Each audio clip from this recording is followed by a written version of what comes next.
What is up, Ludi Bros Army? It's your boy, Big Bro Lamar Ludi, sitting down to go over my recent first place at my locals this last weekend. Before we get too deep into the deck profile, if you haven't already, hit that subscribe button, turn that notification bell on.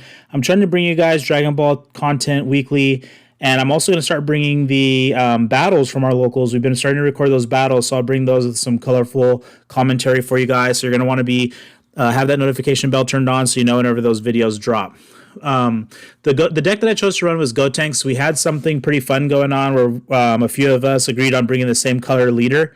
So we went ahead and did green this week, and I brought Gotenks.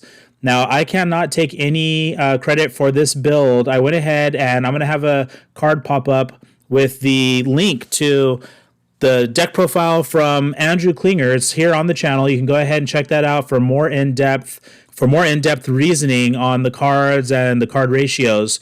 What you're seeing here, though, is the deck as it's laid out. So if you're looking for the in-depth profile, I want you to go over and check that video out. And I just decided to go ahead and talk about my matchups. I did take first place with Gotenks.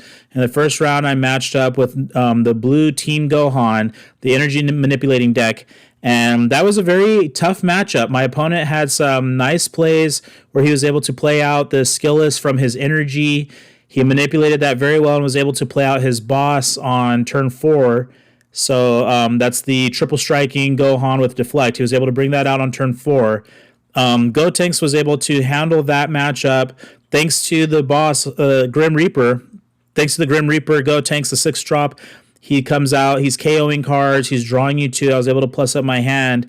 And then on turn 5, I was able to play out a second copy of the Grim Reaper, and then I went into my secret rare, which is the Cell secret rare.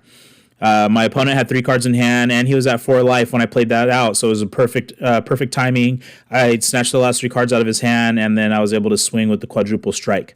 In the second round, I matched up with Lord Slug. That was one of the green decks that we agreed on bringing to the tournament. I matched up with Lord Slug, and he was trying to hand control me down, and things were looking pretty tight there for a little bit. But then the draw engine of Gotenks was just too much for Lord Slug and the hand control aspect for that deck, and I was able to outpace my opponent. In that matchup, I was able to get my hand size relatively big. Lord Slug takes life early on to awaken, and that's also something that you kind of have to be careful with when facing Gotenks, because those Grim Reapers are dual attackers. So whenever they come out, they're going to be swinging with dual attack and putting a lot of pressure, being at a base 25. So I was able to go ahead and get that win. I think I still had about 4 life at the end of that matchup. And then in the final round, I faced off with Finn. Finn was coming out, and I kind of knew about Finn because I have a Finn deck. And Finn came out looking to take my monsters off the board, and I believe I have the gameplay footage for that. So sometime this week, I'm going to try and get that footage commentated and then put up on the channel if you're interested. But Finn was looking to absorb my monsters, so I knew early on that I couldn't really play anything out and just leave it out there. So I was relying on my leader and the unison.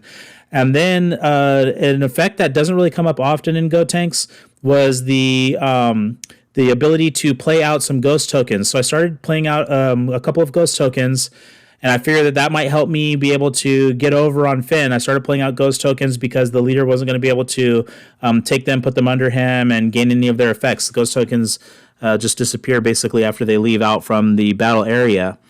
And then that kind of was a bit of a turning point in the battle. I was able to still bring out two Grim Reapers in the final turn. I was able to bring out 2 Grim Reapers. I was able to swing with the unison, swing with the leader, and just put a lot of pressure and take my opponent's life when I was still at a relatively high life total. I think I was only at 5 life. I was still at 5 life by the time that matchup ended. So that's kind of the way to work with Finn, is don't leave things out on the battle area, because he's going to go ahead and take those and then gain whatever the keyword skills are. If you have barrier, you can kind of get around that, or if you're able to combo away those cards before he has an opportunity to take them, then you should have a pretty good time matching up with Finn. But those were my matchups from this weekend. Next weekend, I'm going to try to bring a red deck. A couple of us agreed on bringing red decks So that'll be fun. I'm debating on which deck I want to take. I'm trying to put something together for this new Red Goku leader. If not, I could be a Jiren or it could be a King Piccolo.